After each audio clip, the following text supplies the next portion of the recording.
આજે આપણે પાલક મિક્સ કરીને બેસનના પુડલા બનાવીશું. આ પુડલા એકદમ હેલ્ધી બને છે અને ટેસ્ટમાં પણ ખૂબ જ સરસ લાગે છે. અને એની સાથે સર્વ કરવા માટે આજે આપણે એકદમ ટેસ્ટી એવી દહીં તીખારી પણ બનાવીશું. બેસનના પુડલા જો તમે પાલક મિક્સ કરીને બનાવશો તો એ ટેસ્ટમાં ખૂબ જ સરસ લાગે છે. આ 125 ગ્રામનો કપ છે. અહીં મેં 3 કપ જેટલું બેસન લીધું છે. આટલા બેસનમાંથી તમે 4 થી 5 વ્યક્તિને પુડલા સર્વ કરી શકશો. સૌથી પહેલાં બેસનમાં જરૂરિયાત મુજબનું પાણી મિક્સ કરીને ખીરું બનાવી લઈએ. પછી આપણે તેમાં બાકીના મસાલા પણ મિક્સ કરીશું. પુડલા માટે અહીંયા એકદમ પાતળું ખીરું બનાવીને તૈયાર કરવાનું છે. ડોસા બેટરની જેમ જ એકદમ રની કન્સિસ્ટન્સીવાળું જ બેટર અહીં તમારે તૈયાર કરી લેવાનું છે. તો થોડું પાણી મિક્સ કરીને આપણે એકદમ પાતળું બેટર તૈયાર કરી લઈએ અને હું તમને છેલ્લે કેટલું પાણી વપરાયું એ પણ જણાવી દઈશ.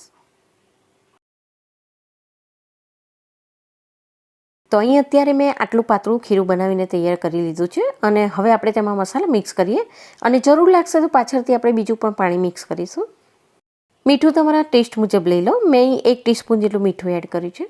સાથે ½ ટીસ્પૂન જેટલી હળદર અને 1 ટીસ્પૂન જેટલું કાશ્મીરી લાલ મરચું પણ મિક્સ કરીએ. અને સાથે હું અહીં 1 ટીસ્પૂન જેટલું અજમો અને 1 ટીસ્પૂન જેટલા તલ પણ મિક્સ કરું છું. તલ અને અજમો મિક્સ કરવાથી પુડલાનો ટેસ્ટ ખૂબ જ સરસ તૈયાર થાય છે. હવે આ બધા જ મસાલાને એકવાર બેસનમાં સરસ રીતે મિક્સ કરી દઈએ.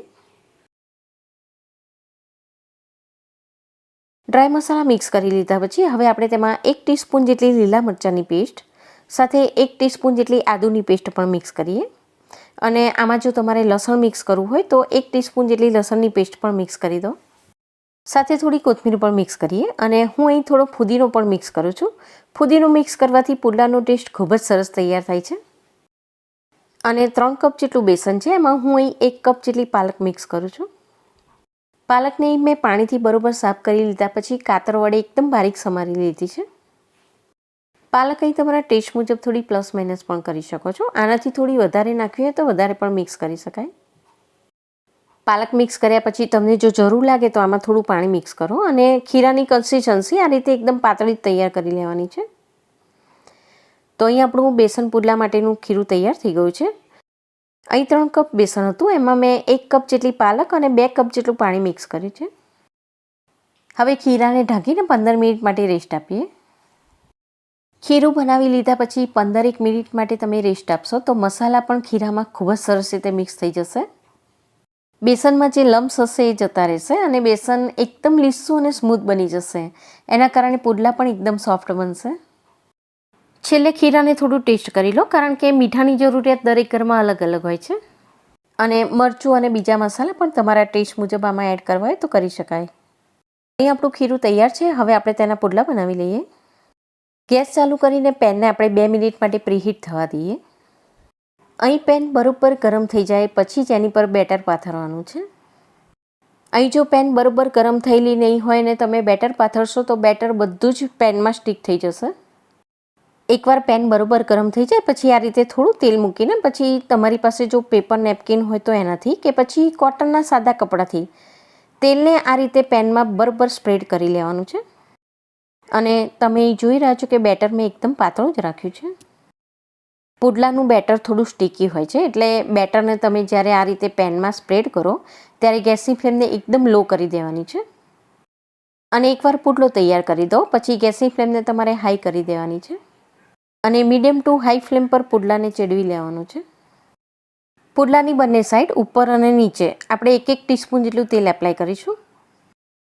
તો નીચેની બાજુથી પુડલો એકદમ જાળીદાર અને થોડો બ્રાઉન થાય એટલા માટે કિનારી પર મેં 1 ટીસ્પૂન જેટલું તેલ એપ્લાય કર્યું છે. એક બાજુ સરખી રીતે ચડી જાય પછી આપણે તેને ફ્લિપ કરીશું.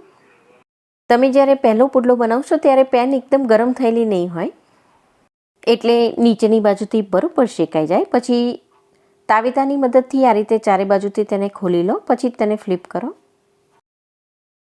એ પહેલાં તેની ઉપરની સાઈડ પણ આપણે 1 ટીસ્પૂન જેટલું તેલ એપ્લાય કરી દઈએ. બેસન એકદમ ડ્રાય હોય છે એટલે પુડલામાં તમે તેલ સરખી રીતે એપ્લાય કરશો તો ડિઝાઇન પણ સારી આવશે અને પુડલો એકદમ સોફ્ટ પણ બનશે. તો આપણે જોઈ રહ્યા છીએ કે નીચેની બાજુથી એકદમ જાળીદાર બન્યો છે અને બીજી બાજુથી પણ પુડલો બરોબર શેકાઈ ગયો છે. આપણે તેને ફ્લિપ કરી દઈએ. તો આ રીતે 2 થી 3 વાર ફ્લિપ કરીને પુડલાને બંને બાજુથી ખૂબ જ સરસ રીતે ડિઝાઇન આવી જાય અને સરસ ચડી જાય એ રીતે ચડવી લેવાનું છે. તો અહીં આપણો પુડલો ખૂબ જ સરસ ચડી ગયો છે. આપણે તેને એક પ્લેટમાં લઈ લઈએ. જોઈ રહ્યા છે કે પુડલાનો કલર પણ ખૂબ જ સરસ તૈયાર થયો છે અને એકદમ સોફ્ટ પણ બન્યું છે. અને આ જ રીતે આપણે બાકીના પુડલા પણ બનાવી લઈએ. બીજી વાર બેટર પાથરતા પહેલાં પેનને સાફ કરી લઈએ. અને આગળ આપણે જે પુડલો બનાવ્યો એ જ પ્રોસેસથી આપણે બધા જ પુડલા બનાવી લેવાના છે. તો આ બેસનના પુડલા ખૂબ જ ઝડપથી બની જાય છે અને ટેસ્ટમાં પણ એ ખૂબ જ સરસ લાગે છે. બેસન એકદમ પ્રોટીન રીચ હોય છે અને એમાં આજે આપણે પાલક પણ મિક્સ કરીએ એટલે એ વધારે હેલ્ધી પણ બનશે.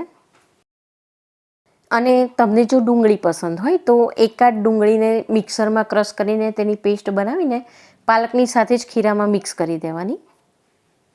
ડુંગળી મિક્સ કરવાથી પુડલા એકદમ સોફ્ટ બને છે. અને શિયાળામાં જ્યારે મેથીની સિઝન ચાલતી હોય ત્યારે પાલકની સાથે થોડી મેથી મિક્સ કરીને પણ તમે આ પુડલા બનાવી શકો છો. એ પુડલા પણ ટેસ્ટમાં ખૂબ જ સરસ લાગે છે. બેસનના પુડલાને તમારે ગરમ ગરમ બનાવીને જ સર્વ કરવાના છે. ખીરું અહીં તમે થોડું ઢીલું રાખશો તો પુડલા એકદમ સોફ્ટ થશે. આ ગરમા ગરમ પાલકના પુડલાને તમે દહીં સાથે, ટામેટો સોસ સાથે કે પછી ગળ્યા અથાણાના રસા સાથે સર્વ કરશો તો પણ ટેસ્ટમાં ખૂબ જ સરસ લાગે છે.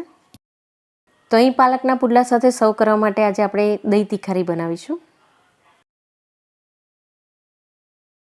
તાજું મોળું દહીં લઈ લો અને તેમાં તમારા ટેસ્ટ મુજબ મીઠું અને જીરા પાવડર મિક્સ કરી દો. દહીંમાં રહેલા એમિનો એસિડના કારણે પુડલામાં રહેલું પ્રોટીન ખૂબ જ સરસ રીતે ડાયજેસ્ટ થઈ જશે. ફ્રાય પેનમાં 1 ટીસ્પૂન જેટલું તેલ ગરમ કરવા મૂકીએ અને તેલ બરોબર ગરમ થાય એટલે તેમાં 1/2 ટીસ્પૂન જેટલું જીરું એડ કરીએ, 2 પિંચ જેટલી હિંગ અને લાલ મરચું એડ કર્યા પહેલાં ગેસને બંધ કરી દઈએ, નહીંતર મરચું એકદમ કાળું થઈ જશે. વઘાર તૈયાર થઈ ગયો છે. આપણે તેને દહીંમાં મિક્સ કરી દઈએ. તો આ દહીં તીખારી પણ ખૂબ જ સ્વાદિષ્ટ બને છે. તેને ગરમા ગરમ પુડલાની સાથે સર્વ કરો.